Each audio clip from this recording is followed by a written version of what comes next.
Hey, crafty friends, it's Andrea from Prairie Sky DIY, your Stampin' Up! Demonstrator in Manitoba, Canada. What's the fold? WTF. Today we are doing a easel card with blue. I've got blueberry bushel, basic black, basic white, and this lovely paper, which is part of the Winter Meadow paper pack. So yeah, let's see where this journey takes us. And I am using Layering Leaves, which is one of my very favorite stamp sets at the moment. So an easel card is basically a card that lets you pop up your creation so that you can see the artwork a little bit better.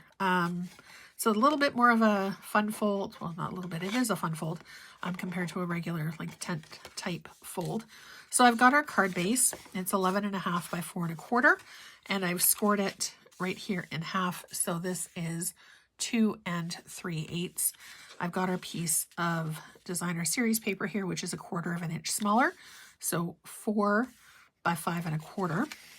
And I'm just going to place this on here. I didn't bother scoring because I will be able to do that when we do the fold. So we're just going to kind of aim for center here and decide which way is up. All right, and then center-ish. And then we're just going to fold and burnish on the score line that we already have on our cardstock. So there's our base. Now we need to make our panel. So the way that this is going to go together is we're going to have, oh, I should trim that just a little bit more. So I'm going to have this be 3 3/4 by 5. I scored or cut it just a little bit too big. And then we've got, it's going to kind of look a little bit like a Polaroid. We've got our blueberry bushel, which is 1/8 inch smaller. And then basic black, which is 1/8 inch smaller than the blueberry bushel layer. And then we've got our 3 1/4 by 3 1/4 inch square here. So I'm going to put this one off to the side for now. We're going to build this layer. And then we're going to stamp our white. We're not going to stamp when it's layered together. I'm just going to create our layers for a little bit faster assembly in a little bit. It's not faster assembly. It takes exactly the same length of time. Okay, and then we're just going to stick this guy on here. This is where our sentiment is going to go. I haven't fully decided which one it's going to be. I'm hoping, because I didn't measure before. Why would I? I'm a bit of a disaster crafter. So we're going to make sure that the runaround on all 3 sides is a little bit even and centered. Now we're going to stamp. I've got a scrap piece of paper here. The colors that I have are Memento is what I'm going to use, I think. I haven't quite decided yet for the sentiment. And I've got Lost Lagoon and Shaded Spruce for our leaves. I'm going to do this leaf and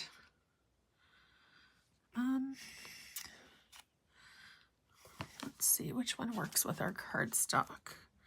So that one works well, and I think I might do this one here. And let's see where we end up. Okay, so I'm going to do the larger leaf first in Lost Lagoon. Kind of sitting having lunch today, and the vision for this card just kind of came to me. Not, you know, the details, just kind of the finer points. So we're just going to go ahead and place this around.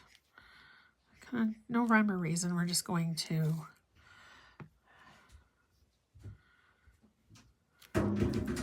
place it all over. Oops. See how much ink we can get on ourselves. Okay. Actually, I just had an idea.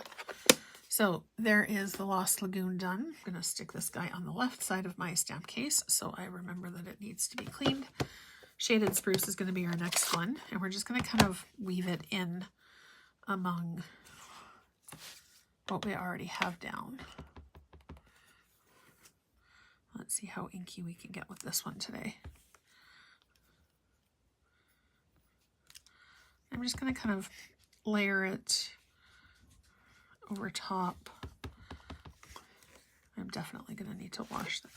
Oh my gosh, my hands aren't working today. Some days it works, some days it doesn't. I hope that the vision in my head translates into what I want it to be on the paper. It's always happy when that happens. It doesn't always. But art is very fluid. And then you can just keep adding until you're happy with the coverage. I'm not really seeing a sentiment on here, but I will be adding a little bit of bling and rhinestones to this as well. Go that way, and then I think we're going to call it, actually I need one more over here to kind of balance it out. Okay. Done with this, take it off the block. And then I'm going to add just a little bit of detail on the edge. Oops. Just kind of smush into our ink pad a little bit. And then you can see it adds just a little bit of detail around the edge. Not too bad, not terribly covered in ink. I don't think I've ever made a card where I haven't been covered in ink because it just happens that way. Actually,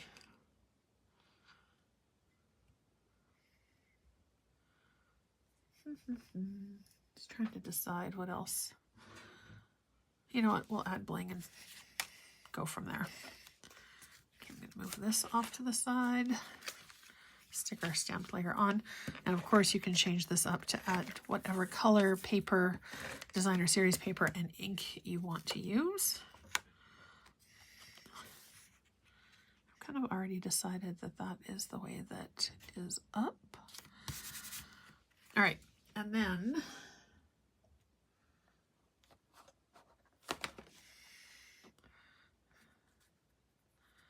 thank you so much. Yeah, I think that's going to be the sentiment, and we're going to do Shaded Spruce.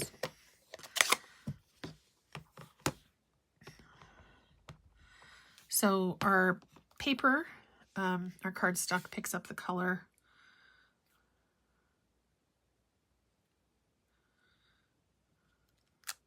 There we go.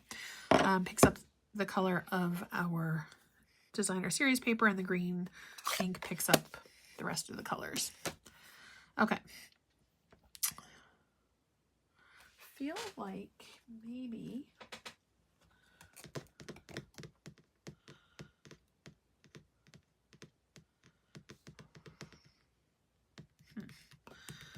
sorry, train of thought processing here. It needs something. Let's see what we can find in our magic box of markers here.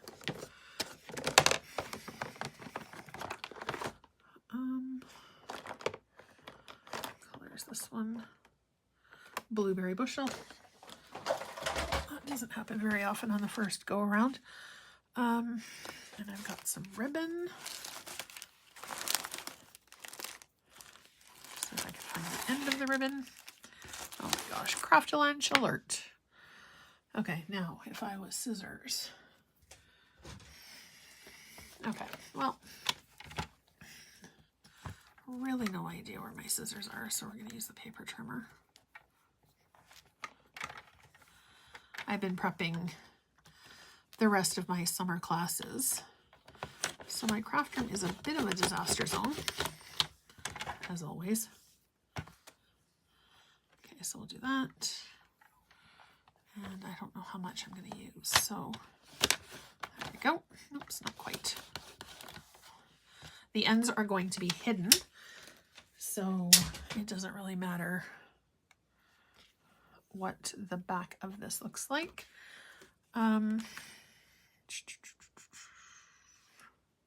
Scrap of paper. You could also do this with the blends, but I'm going to use, you can also actually use the ink pad. When I'm using the ink pad, I actually like to use a sponge dauber to hold it down, but all you need to do is just run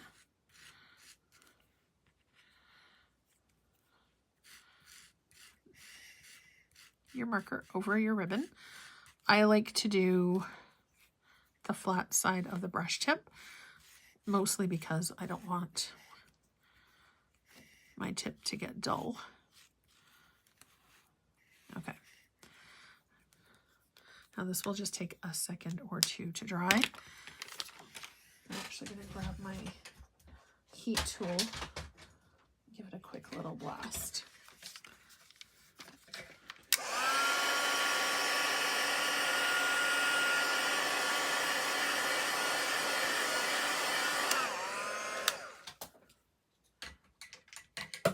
I don't usually do ribbon on my cards, but I don't know, this just feels like it needed a little bit of something. We're going to tie a knot in the center.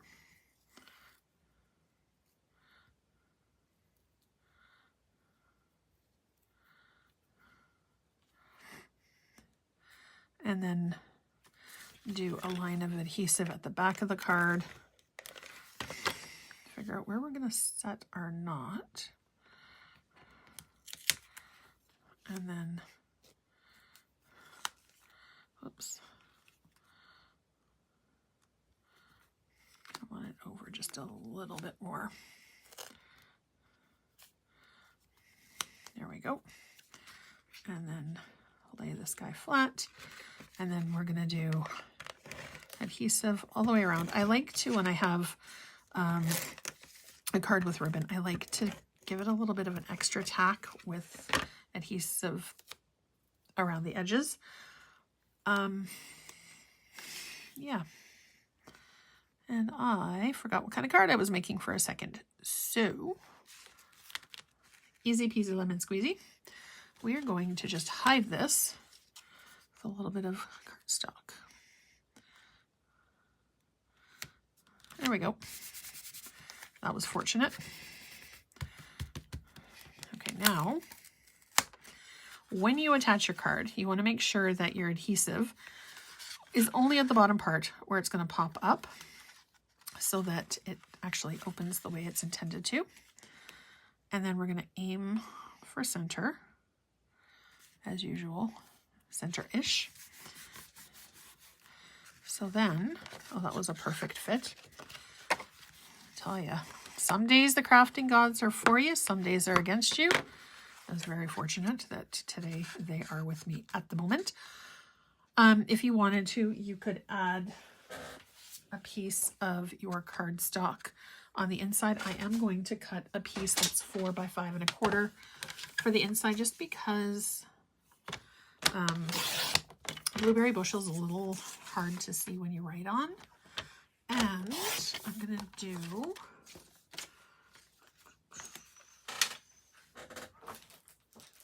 a tiny little strip. Cut this at 4 inches. When you cut a piece of 12 by 12 paper at 4 inches, you get 6 panels out of it, which is why I like to cut it at 4. And we'll do 3/4 of an inch. That will take just a tiny little bit of that DSP on the outside and put it in. If you wanted to, you could also cut a longer strip and have it go vertically. Oh my goodness, I lost my words for half a second there. I'm not going to put a sentiment on the center or in the inside. I don't usually. I'm just going to move that up just a tiny bit.